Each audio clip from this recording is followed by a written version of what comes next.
ನಮಸ್ಕಾರ ಸ್ನೇಹಿತರೆ, ಎಲ್ಲರಿಗೂ ಸ್ವಾಗತ. ಸ್ನೇಹಿತರೆ, ನಾನು ನಿಮ್ಮ ಸಂದೀಪ್ ಗೌಡ. ಸ್ನೇಹಿತರೆ, ಈ ವಿಡಿಯೋದಲ್ಲಿ one of the best temple in ಬೆಂಗಳೂರಲ್ಲಿ ನೀವೇನಾದರೂ ಹುಡುಕ್ತಾ ಇದ್ರೆ ವೀಕ್ಷಕರೇ, ಈ ರಾಘವೇಂದ್ರ ಸ್ವಾಮಿ ಮಠಕ್ಕೆ ನೀವು ಭೇಟಿ ನೀಡಲೇಬೇಕು ವೀಕ್ಷಕರೇ. ಅಷ್ಟು ಚೆನ್ನಾಗಿದೆ. ನೀವಲ್ಲೋ ಕೂತ್ರೆ ಒಂಥರ ಎದ್ದು ಬರೋಕ್ಕೆ ಮನಸ್ಸಾಗಲ್ಲ ವೀಕ್ಷಕರೇ. ಥರ್ಸ್ಡೇ ಮಾತ್ರ ಲಿಟ್ಲ್ ಕ್ರೌಡ್ ಆಗಿರುತ್ತೆ, ಬಟ್ ಈ ಅದರ್ ದ್ಯಾನ್ ಥರ್ಸ್ಡೇ ನಿಮಗೆ ಹೋದರೆ ಅಷ್ಟು ಪೀಸ್ಫುಲ್ಲಾಗಿ ನೀವು ರಾಘವೇಂದ್ರ ಸ್ವಾಮಿನ ದರ್ಶನ ಪಡ್ಕೊಂಡು, ಈ ಗರ್ಭಗುಡಿನೂ ಅಷ್ಟೇ ಓಪನ್ ಗರ್ಭಗುಡಿ ವೀಕ್ಷಕರೇ ಇದ್ರದ್ದು ರಾಘವೇಂದ್ರ ಸ್ವಾಮಿದು. ನೀವು ಕ್ಲೀನಾಗಿ ಹೋಗಿ ರಾಘವೇಂದ್ರ ಸ್ವಾಮಿನ ಏನು ಬೇಡ್ಕೊಳ್ತೀರೋ ಎಲ್ಲ ಬೇಡ್ಕೊಂಡು ಅಲ್ಲಿ ನೀವು ಕುತ್ಕೊಂಡು ಧ್ಯಾನನೂ ಮಾಡಿಕೊಂಡು ಬರ್ಬೋದು ವೀಕ್ಷಕರೇ. ಅಷ್ಟು ಚೆನ್ನಾಗಿದೆ ಈ ಜಯನಗರ ರಾಘವೇಂದ್ರ ಸ್ವಾಮಿ ಟೆಂಪಲ್ಲು ವೀಕ್ಷಕರೇ. ಈ ಜಯನಗರ ಇದು ಬರೋದು ಜಯನಗರ 5th ಬ್ಲಾಕಲ್ಲಿ ವೀಕ್ಷಕರೇ. ನೀವೇನಾದ್ರು ಮೆಟ್ರೋಯಿಂದ ಬರ್ತಾಯಿದ್ರು ಅಂದರೆ ರಾಷ್ಟ್ರೀಯ ವಿದ್ಯಾಲಯ ಅಂತ ಒಂದು ಸ್ಟಾಪ್ ಬರುತ್ತೆ ನಿಮಗೆ ಜಯನಗರ ಆದಮೇಲೆ. ಅಲ್ಲಿ ಇಳ್ಕೊಂಡ್ರೆ ಅಲ್ಲಿಂದ ನಿಮಗೆ ಸ್ಟ್ರೈಟ್ 1 ಕಿಲೋಮೀಟ್ರ್ ನಿಮಗೆ ಈ ರಾಘವೇಂದ್ರ ಸ್ವಾಮಿ ಮಠ ಸಿಗುತ್ತೆ ವೀಕ್ಷಕರೇ. ನೀವು ಮಿಸ್ ಮಾಡಿಬಿಡಿ. ಜಯನಗರ ಬಸ್ ಸ್ಟಾಪಿಂದನೂ 1.5 ಕಿಲೋಮೀಟ್ರ್ ಆಗುತ್ತೆ ವೀಕ್ಷಕರೇ ಈ ರಾಘವೇಂದ್ರ ಸ್ವಾಮಿ ಮಠ ಬರೋದು ವೀಕ್ಷಕರೇ. ಇದು ವೀಕ್ಷಕರೇ ನಿಮಗೆ ಮಾರ್ನಿಂಗು 7 AM ಇಂದ 12 PM ತನಕನೂ ಓಪನ್ ಆಗಿರುತ್ತೆ, ಮತ್ತು ಈವ್ನಿಂಗ್ 5 ಇಂದ 8:30 PM ತನಕನೂ ಓಪನ್ ಇರುತ್ತೆ ವೀಕ್ಷಕರೇ. ನೀವೇನಾದ್ರು ಹೋಗಬೇಕು ಅಂತಿದ್ರೆ, ಪೂಜೆ ಮಾಡಿಸ್ಬೇಕು, ನೀವು ಏನಾದ್ರು ಮಹಾಮಂಗಳಾರತಿ ನೋಡಬೇಕು ಅಂತಿದ್ರೆ ಥರ್ಸ್ಡೇ ಹೋಗಿ ವೀಕ್ಷಕರೇ. ತುಂಬ ಜನ 7 ಇಂದ 8 ತನಕ 8 PM ತನಕ ಅದು ಮಹಾಮಂಗಳಾರತಿ ನಡೆಯುತ್ತೆ 8 PMಗೆ. ಅದಕ್ಕೋಸ್ಕರನೇ ತುಂಬ ಜನ ಹೋಗ್ತಾರೆ ವೀಕ್ಷಕರೇ ಥರ್ಸ್ಡೇ. ಮತ್ತು ಥರ್ಸ್ಡೇ ನಿಮಗೆ ಒಂದು 10-15 ಮಿನಿಟ್ಸ್ ನಿಮಗೆ ವೆಯ್ಟ್ ಟೈಮ್ ಸಿಗುತ್ತೆ. ಬಟ್ ಬಾಕಿ ದಿನ ಹೋದರೆ ಅಷ್ಟು ಫ್ರೀಯಾಗಿ ನೀವು ಅಟ್ಲೀಸ್ಟ್ ಮಾರ್ನಿಂಗ್ ಹೋದರೆ ಒಂದು 7:30 8 o'clock ಹೋದರೆ ಅಷ್ಟು ಚೆನ್ನಾಗಿ ನಿಮಗೆ ಅಲಂಕಾರ ಆಗಿರುತ್ತೆ ನಮ್ಮ ರಾಘವೇಂದ್ರ ಸ್ವಾಮಿ ವೀಕ್ಷಕರೇ. ಅಲ್ಲಿ ಹೋಗಿ ನೀವು ಭೇಟಿ ನೀಡಿ ಪ್ರತಿಯೊಂದನ್ನು ನೀವು ಬೇಡ್ಕೊಂಡು ಬರ್ಬೋದು ವೀಕ್ಷಕ, ಆಶೀರ್ವಾದ ತೊಗೊಂಡು ಬರ್ಬೋದು ವೀಕ್ಷಕರೇ. ಈ ರಾಘವೇಂದ್ರ ಸ್ವಾಮಿ ಮಠನ ಜಯನಗರದಲ್ಲಿ ತುಂಬ ಚೆನ್ನಾಗಿ ನೀಟಾಗಿ ಮೇಂಟೈನ್ ಮಾಡಿದ್ದಾರೆ ವೀಕ್ಷಕರೇ.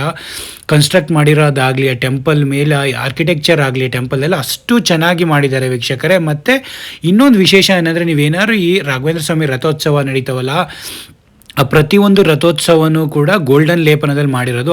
ಅವೆಲ್ಲವೂ ಕೂಡ ಅಲ್ಲೇ ಎಲ್ಲ ಇಟ್ಟಿದ್ದಾರೆ ಒಂದು ಇದರಲ್ಲಿ. ಅಷ್ಟು ಚೆನ್ನಾಗಿದೆ ಪ್ರತಿಯೊಂದು. ಈಗ ಏನೇನು ರಥೋತ್ಸವ ನಡೆಸ್ತಾರೆ ಅವೆಲ್ಲ ರಥೋತ್ಸವದ್ದು ಕೂಡ ಪ್ರತಿಯೊಂದನ್ನು ಇಕ್ವಿಪ್ಮೆಂಟು ಅಲ್ಲೇ ಇಟ್ಟಿದ್ದಾರೆ. ಮತ್ತು ಈ ಇನ್ನೊಂದು ಇಲ್ಲಿ ವಿಶೇಷ ಏನಂದರೆ ವೀಕ್ಷಕರೇ, ನಿಮಗೆ ರಾಘವೇಂದ್ರ ಸ್ವಾಮಿ ಬಾಲ್ಯದ ಜೀವನಗಳಾಗಲಿ, ಅವ್ರು ಹೇಗೆ ಬೆಳೆದು ಬಂದಿದ್ದ ರೀತಿ ಆಗಲಿ, ಏನೇನು ಪವಾಡಗಳು ನಡೆದಿದ್ದಾಗಲಿ, ಪ್ರತಿಯೊಂದು ಡೀಟೇಲ್ಸ್ಗಳ ನಿಮಗೆ ಫೋಟೋದಲ್ಲಿ ಹಾಕಿದ್ದಾರೆ, ಕೆಳಗಡೆ ಬರೆದು ಇದ್ದಾರೆ ವೀಕ್ಷಕರೇ. ನಾನು ಅದನ್ನು ಕೂಡ ಕ್ಯಾಪ್ಚರ್ ಮಾಡಿದ್ದೀನಿ ನೋಡಿ. ಪ್ರತಿಯೊಂದು ಅವರು ಹೇಗೆ ಅವ್ರ ದೈವತ್ವ ಪಡ್ಕೊಂಡಿದ್ದು, ಅವ್ರು ಹೇಗೆ ಫ್ಯಾಮಿಲಿ ಹೇಗೆ ಬೆಳೆದು ಬಂದಿದ್ದು, ಪ್ರತಿಯೊಂದನ್ನು ಕೂಡ ನೀವು ಅಲ್ಲಿ ಹೋಗಿ ರೀಡ್ ಮಾಡಿಕೊಂಡು ಪ್ರತಿಯೊಂದು ನೋಡ್ಬೋದು ಏನೇನು ಅಂತ. ಪ್ರತಿಯೊಂದನ್ನು ಕ್ಲಿಯರಾಗಿ ಫೋಟೋ ಮತ್ತು ಅದರ ಡಿಸ್ಕ್ರಿಪ್ಷನ್ ಎಲ್ಲ ಬರೆದಿದ್ದಾರೆ ವೀಕ್ಷಕರೇ, ಏನು ಹೇಗೆ ಅಂತ. ಪ್ರತಿಯೊಬ್ಬರು ಅಲ್ಲಿ ಹೋದ್ಮೇಲೆ ಅದನ್ನೊಂದು ಕ್ಲೀನಾಗಿ ನೋಡಿ ಅದನ್ನು ಅರ್ಥ ಮಾಡ್ಕೊಳ್ಳಿ. ಪ್ರತಿಯೊಬ್ಬರಿಗೂ ಗೊತ್ತಿರಬೇಕಲ್ಲ ಅವ್ರು ಬೆಳೆದು ಬಂದಿರೋದು ಹೇಗೆ, ಅವ್ರು ಹೇಗೆ ಬಂದರು, ಎಲ್ಲಿದೆ ಮೂಲ ದೇವರು, ಯಾವ ಥರ ಅವ್ರು ಡಿವೈನ್ ಇದನ್ನು ಪಡ್ಕೊಂಡ್ರು ಹೇಗೆ ಅಂತ, ಪ್ರತಿಯೊಂದು ಯಾವ ಥರ ಪವಾಡಗಳು ನಡೆದಿದ್ದು ಅನ್ನೋ ಪ್ರತಿಯೊಂದು ಇನ್ಫಾರ್ಮೇಷನ್ನು ನಿಮಗೆ ಗೊತ್ತಾಗ್ತವೆ ವೀಕ್ಷಕರೇ. ಇನ್ನೊಂದು ಏನಂದರೆ, ಒಂದು ವರ್ಷದ ಪ್ರತಿಯೊಂದು ಕಾರ್ಯಕ್ರಮಗಳಾಗಲಿ, ಇವೆಂಟ್ಸ್ಗಳಾಗಲಿ, ಪೂಜಾ ವಿಧಾನಗಳಾಗಲಿ ಎಲ್ಲದನ್ನೂ ಡಿಸ್ಪ್ಲೇ ಮಾಡಿದ್ದಾರೆ ವೀಕ್ಷಕರೇ ಅಲ್ಲೇ ಬೋರ್ಡಲ್ಲಿ. ಮತ್ತು ನಿಮಗೆ ಕ್ಲೀನಾಗಿ LED ಸ್ಕ್ರೀನಲ್ಲೂ ನೀವು ಏನೇನು ಪೂಜೆ ಮಾಡಿಸ್ತೀರಾ ಏನು ಪ್ರತಿಯೊಂದು ಡೀಟೇಲ್ಸ್ನು ಅಲ್ಲೇ ಹಾಕಿದ್ದಾರೆ ವೀಕ್ಷಕರೇ. ಇನ್ನೊಂದು ಏನಂದರೆ ನೋಡಿ, ಇಲ್ಲಿ ಎಲ್ಲ ಪೂಜೆಗಳು ನೋಡಿ, ಏನೇನು ಪೂಜೆ ಮಾಡಿಸ್ತೀರಾ ಪ್ರತಿಯೊಂದು ಪೂಜೆಗೂ ಎಲ್ಲ ಅಮೌಂಟ್ ಎಷ್ಟು ಎಲ್ಲ ಪ್ರತಿಯೊಂದು ಬರೆದಿದ್ದಾರೆ ಇಲ್ಲಿ. ಪ್ರತಿಯೊಬ್ಬರು ಅಲ್ಲಿ ಹೋದ್ಮೇಲೆ ಎಲ್ಲ ಡೀಟೇಲ್ಸ್ ಎಲ್ಲ ತಿಳ್ಕೊಳ್ಳಿ. ಮತ್ತು ಈ ವರ್ಷದಲ್ಲಿ ಏನೇನು ಒಳ್ಳೆ ದಿನಗಳು ಬರ್ತವೆ, ಯಾವ್ಯಾವಾಗ ಪೂಜೆ ರಾಘವೇಂದ್ರ ಸ್ವಾಮಿಗೆ ಪೂಜೆಗಳು ನಡೀತವೆ ಅನ್ನೋ ಪ್ರತಿಯೊಂದು ಡೀಟೇಲ್ಸ್ನು ಕೂಡ ಅಲ್ಲೇ ಹಾಕಿದ್ರು. ನಾನು ಅದನ್ನು ಕೂಡ ಕ್ಯಾಪ್ಚರ್ ಮಾಡಿಕೊಂಡು ಇದರಲ್ಲಿ ತೋರಿಸಿದ್ದೀನಿ ನಿಮಗೆ.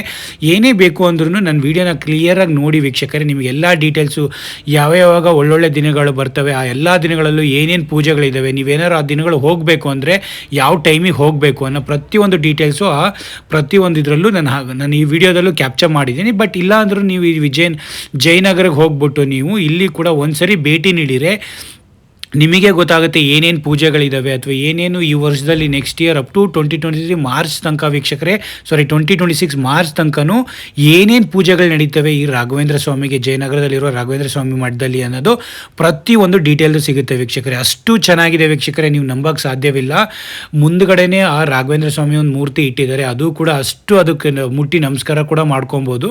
ಅದಾದಮೇಲೆ ನಮಗೆ ಗರ್ಭಗುಡಿ ಮುಂದೆನೇ ನೋಡೋ ಥರ ಒಂದು ರಾಘವೇಂದ್ರ ಸ್ವಾಮಿ ನೋಡೋ ಥರ ಸಿಗುತ್ತೆ, ಅದು ಕೂಡ ಅಷ್ಟೇ ಒಂದು ಶ್ರೇಷ್ಠವಾದಾಗುತ್ತೆ. ಏನಕ್ಕೆ ಅಂದರೆ ಅಲ್ಲಿಗೆ ಹೋಗಿ ನಾನು ಒಂದು 10-15 ಮಿನಿಟ್ಸ್ ಆಗಲಿ ಕೂತ್ಕೊಂಡಿದ್ದು, ಅಷ್ಟು ಚೆನ್ನಾಗಿತ್ತು. ಆ್ಯಕ್ಚುಲಿ ಆಚೆ ಬರೋಕ್ಕೆ ಮನಸ್ಸಾಗ್ತಿರ್ಲಿಲ್ಲ, ಅಷ್ಟು ಚೆನ್ನಾಗಿ ಒಂದು ರಾಘವೇಂದ್ರ ಸ್ವಾಮಿನೇ ನೋಡ್ತಾ ಇರೋ ಥರ ಆಗಿತ್ತು ವೀಕ್ಷಕರೇ. ಹಾಗಾಗಿ ಪ್ರತಿಯೊಬ್ಬರಿಗೂ ಸ್ಮಾಲ್ ಇನ್ಫಾರ್ಮೇಷನ್ ತಿಳಿಸ್ಕೊಟ್ರೆ ನೀವು ಕೂಡ ಹೋಗಿ ರಾಘವೇಂದ್ರ ಸ್ವಾಮಿನ ದರ್ಶನ ಕೂಡ ಮಾಡ್ಬೋದು, ಅಥವಾ ನಿಮಗೇನೇ ಕಷ್ಟ ಕಾರ್ಪಣ್ಯಗಳಿದ್ರು ಬೇಡ್ಕೊಂಡು ಬರ್ಬೋದು ವೀಕ್ಷಕರೇ. Thank you so much. ಏನೇ ಇದ್ರು